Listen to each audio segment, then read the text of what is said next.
Another question. Some of the long-term suggestions for solving the problems of educational and fiscal insolvency are mergers in regional high schools. Mergers have not proved to be a good financial or educational opportunity in the short term, but they do not solve long-term fiscal problems. How would you craft legislation that does not just perpetuate current inequities and actually solve the fiscal problem? So this is a big issue for everybody, and one that I think you'll be dealing with. Well, I think we all know that consolidation is not the same as saving money. Oftentimes, consolidation or merger is going to cost multiple school districts far more than what they are already paying for. I really think our focus should be on fixing the formula, because that is really the only long-term solution that we can hope to have. Having said that, I do think that there is an opportunity to improve the academic programs at different school districts through mergers, but I hope that everyone recognizes that they're not a solution to the fiscal problems. What they will actually do is provide a better education for the students in those school districts. And we have additional challenges than many school districts in the state have because of our distances. And I am a proponent of our school districts figuring out what works best for them, what they want their schools to look like academically, programmatically, and then work to find a solution for them. It has been very challenging for everyone to come to an agreement on changing all of the state's policy regarding things like regional high school.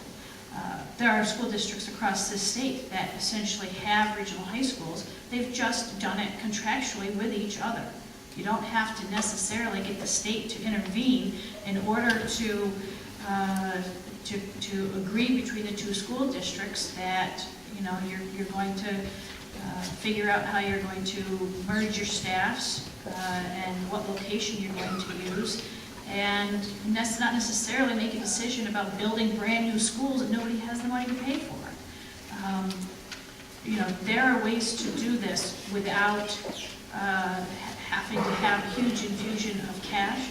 And frankly, that's the hard work anyway, is figuring out the details. So figure out the details, and then, after you've had a couple of years of progression, of phasing into whatever type of regional high school or collaboration, if then it makes sense to formalize that relationship with legislation, then we can do that.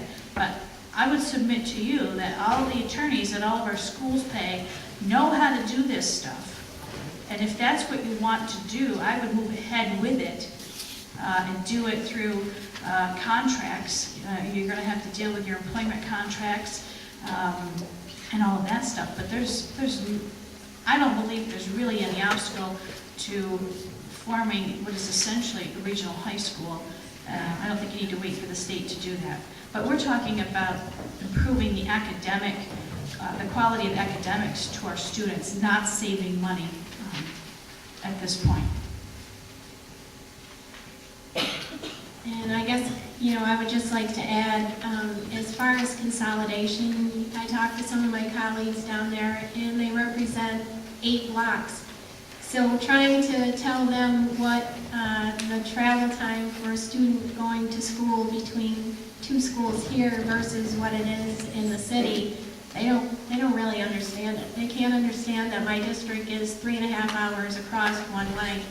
So consolidating sounds good, and I'm sure there's some opportunities in the North Country with schools that are fairly close together to possibly look at consolidating, but it's not as realistic as in other parts of the state. I know that I've met with 4 schools who are interested in joining in a regional high school and having BOCES be the hub. I think it's something that could, be very promising, considering you'll be able to have some of the specialty teachers that maybe there's not enough kids right now to have them. So that's something, that I look forward to having continuing conversations with them. But one of the other problems that we find is that Ogdensburg has come to see me, and they're a city school district, so they can't just work with the other schools like the other local ones can because of being a small city. In order for them to enter into any agreement, they have to annex the location. So that's another issue that has to be looked at, because Ogdensburg, you know, considering it's a big area, would like to share some of the services, but they can't because they are a small city. So, you know, I think there's plenty of opportunities to look at ways that maybe regional high schools could cut down costs, but more importantly, be able to offer some of the programs that were offered in the past that now aren't being able to offer. And I know when Mr. Gregory comes to see me and tells me of all the programs that he used to have, and I've not heard one person tell me that Canton doesn't offer a wonderful education, and now next year he's going to have to look at cutting a number of them out. And you know what, my colleagues from downstate have, you know, stringed instrument courses and 9 other foreign languages. I understand the frustration of the people who are out in the audience, because it's pretty hard to tell the students, especially when they're writing their resumes to college, that you're not worth as much as the people that are downstate that have the opportunity to go to those classes. So the Assemblywoman, Assemblyman is, you know, and they're 100% right. This is the time to tackle the problem. I hope that we have the wherewithal to try and get this done in a time that, you know, fiscally, there's not a lot of money out there to deal with the problem. But there's a couple things that the state is responsible for: roads and bridges and educating students. And so I think now is the time for everyone to step up to the plate and all of us to work together and do the right thing, especially for the schools that are in the North Country and Central New York or rural school districts. So, and with that, I have to apologize. I have another event that I'm going to have to leave in the next 5 minutes. So I just wanted to let you know how much I appreciate you taking the time, your advocacy, your trips to Albany, how many hours that, you know, the school officials, the superintendents, the school boards, and the parents have put in trying to make sure that your students get the best education that's possible.